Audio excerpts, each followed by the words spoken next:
Ah, mas se relacionar é uma coisa intuitiva, todo mundo nasce sabendo. De jeito nenhum. Se relacionar é uma das artes mais antigas do mundo, e muitos poetas, muitos teóricos se dedicaram a explicar pra gente como é que funciona a arte do relacionamento.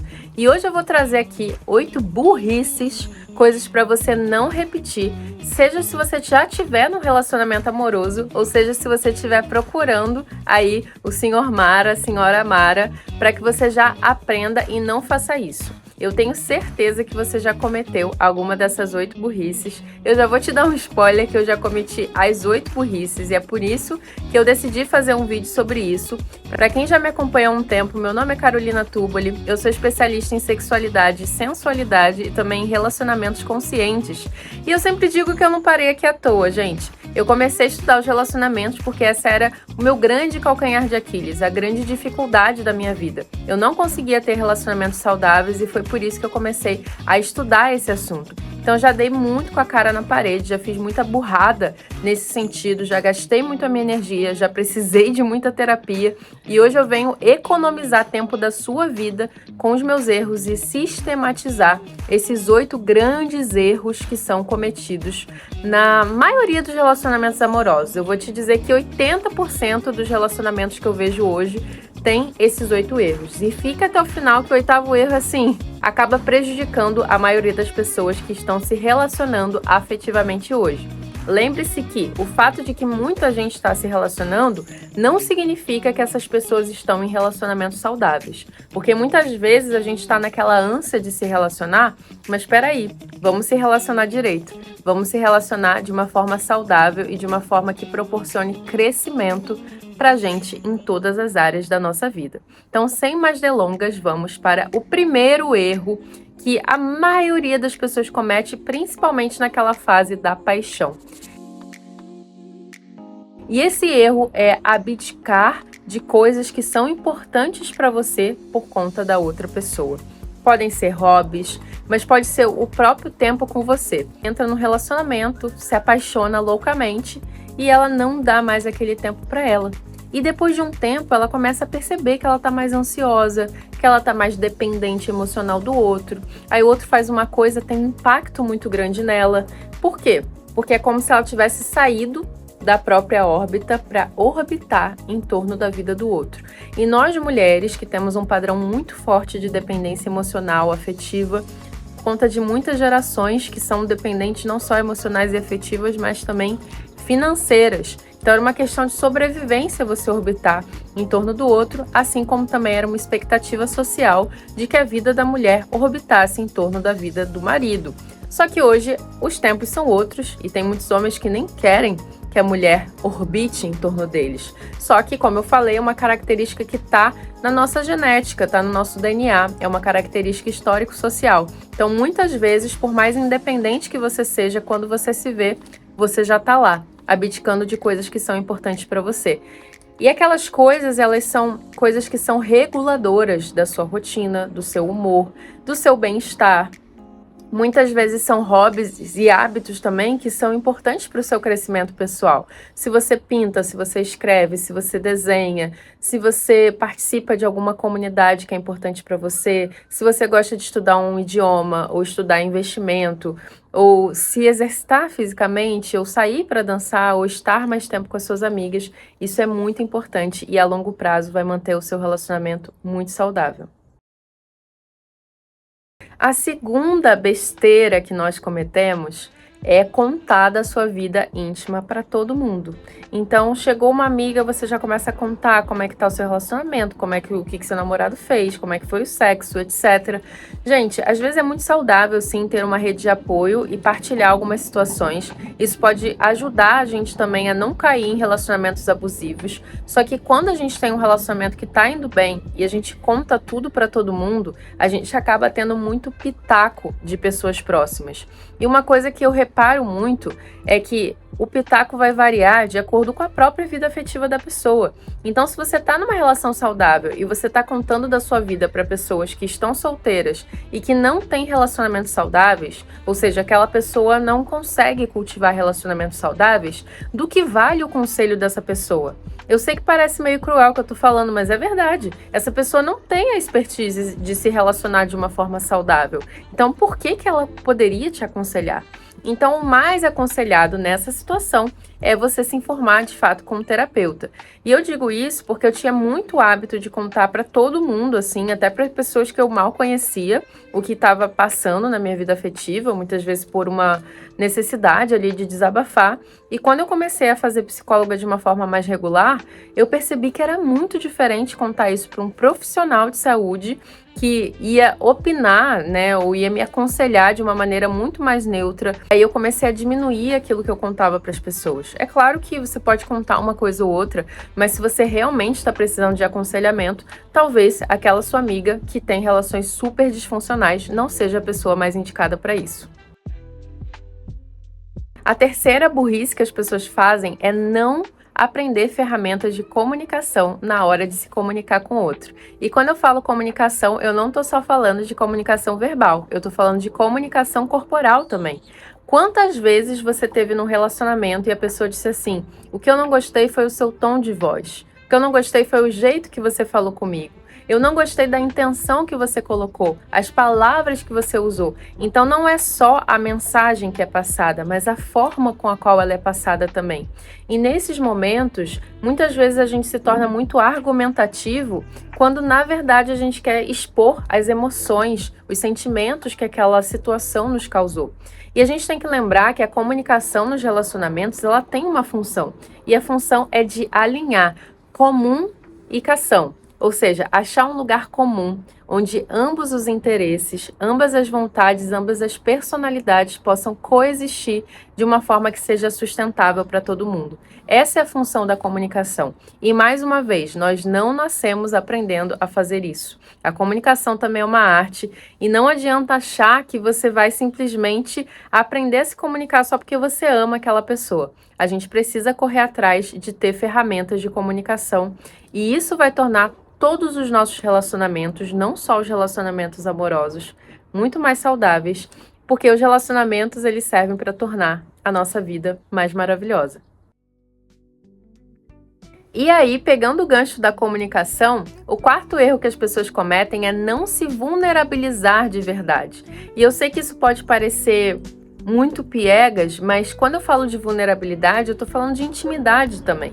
E muita gente quer viver uma relação profunda, quer viver uma relação intensa, mas essa pessoa não tá disposta a se vulnerabilizar. Por quê?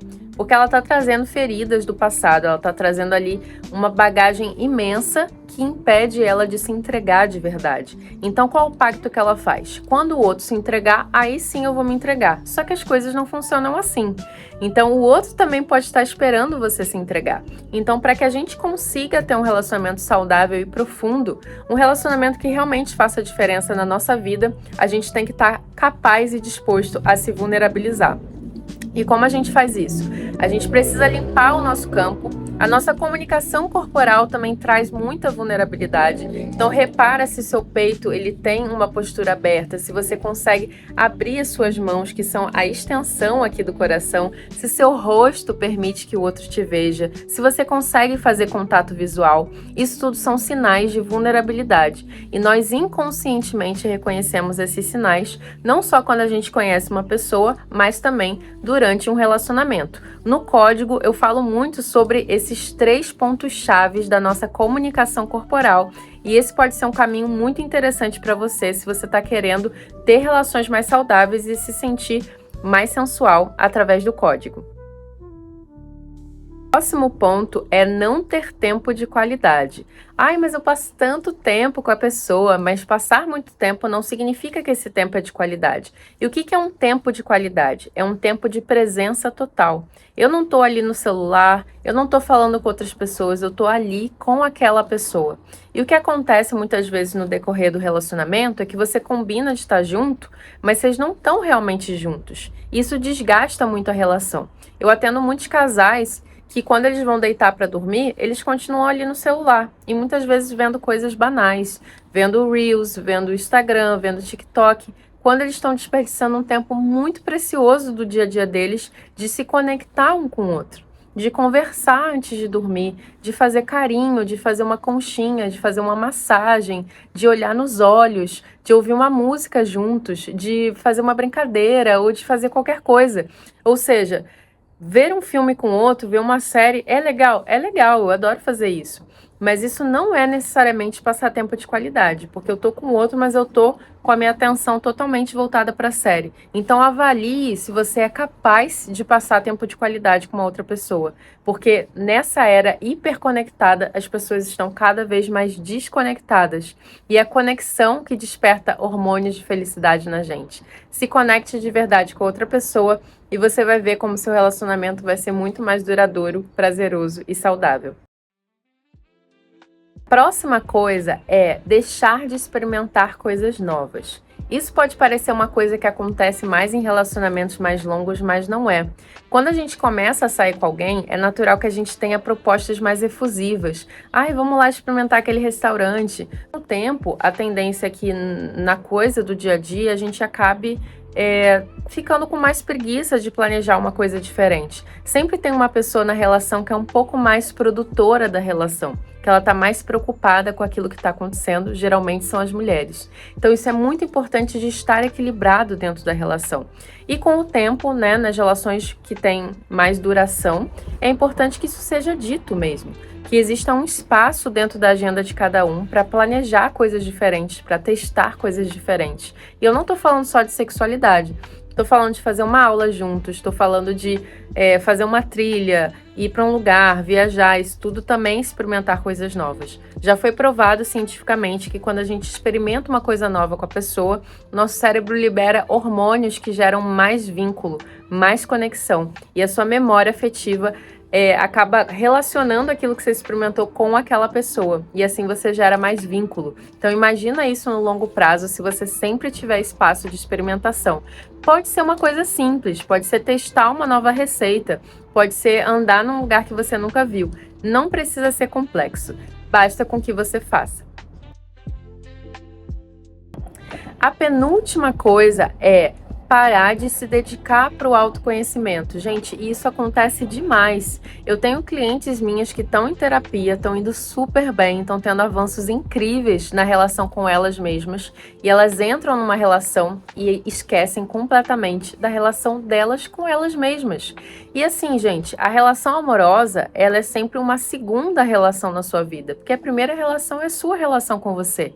E o processo de autoconhecimento, de autodesenvolvimento, é um processo contínuo, que exige tempo, exige energia e muitas vezes exige investimento financeiro também.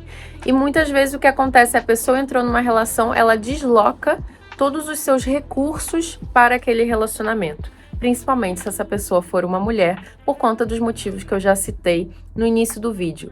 E aí ela deixa de ser uma pessoa interessante. Eu atendo homens também, e muitos homens falam, eu não vejo mais aquela mulher que eu comecei a me relacionar. A gente vai colocar a culpa neles? Numa relação é tudo 50-50, e a gente não fala de culpa e sim de autorresponsabilidade. Então, se você estiver no caminho de autoconhecimento, se você estiver seguindo todas essas dicas que eu dei nesse vídeo, dificilmente você vai cair numa relação abusiva. Porque a relação abusiva, ela não sustenta o espaço do autoconhecimento, o espaço dos hobbies. A pessoa que é abusiva, ela tira isso das outras pessoas. E aí você já vai reconhecer os gatilhos muito mais fáceis e você vai estar mais fortalecida pelos seus hobbies, pelo autoconhecimento, por tudo que você desenvolveu. Então esse é um caminho também de evitação das relações abusivas.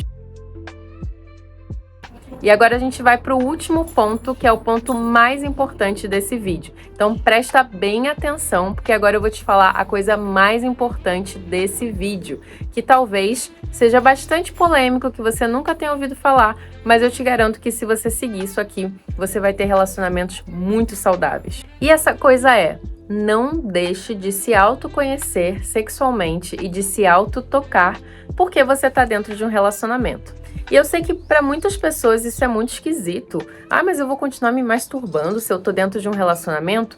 Eu não estou falando necessariamente de masturbação, de ter um orgasmo, de chegar aos finalmente. Eu estou falando de intimidade com o seu próprio corpo, de habitar o seu próprio corpo, de se pertencer, de ter realmente intimidade com você. Porque se você não tem intimidade com você, como que você vai ter intimidade com outra pessoa? E de tirar o outro do centro da sua vida, como eu estava falando aqui. Então, quando você mantém práticas, rituais de autocuidado, de autotoque, de dançar, de se experimentar, de se automassagear, esses cuidados que estão mais num lugar profundo, né? Eu fico brincando com a skincare, mas eu não tenho nada contra o skincare. Mas eu tô falando de rituais que são mais profundos, que são mais conectados com cada parte do seu corpo, que são mais intencionais, não são atos mecânicos só, eles têm outros elementos. E a skincare também pode ter esses outros elementos, ela pode fazer parte desses rituais de autocuidado. Aí você vai ver a sua vida se transformar completamente se você colocar esses 8 passos aqui em ação. Seja você dentro de um relacionamento, seja você solteira, você vai atrair relacionamentos muito mais alinhados com seus valores. E eu digo por experiência própria, porque como eu falei, eu já cometi todos esses erros aqui dentro dos relacionamentos e eu sei o preço caro que eu paguei por cometer cada um desses erros. E se você quiser continuar nessa jornada de autoconhecimento comigo, eu vou deixar links aqui embaixo, seja das mentorias, seja do meu Instagram e principalmente do curso Código, que é o meu curso assim mais acessível, mais transformador, é o primeiro passo para você realmente entender como usar a comunicação corporal para melhorar a sua sensualidade, os seus relacionamentos e magnetizar tudo que você quer para a sua vida, assim como eu estou fazendo na minha vida. Eu espero que você tenha gostado desse vídeo, já deixa aqui nos comentários o que você mais gostou, deixa seu like se você ainda não deixou seu like, isso me ajuda a produzir mais conteúdos como esse e até o próximo vídeo.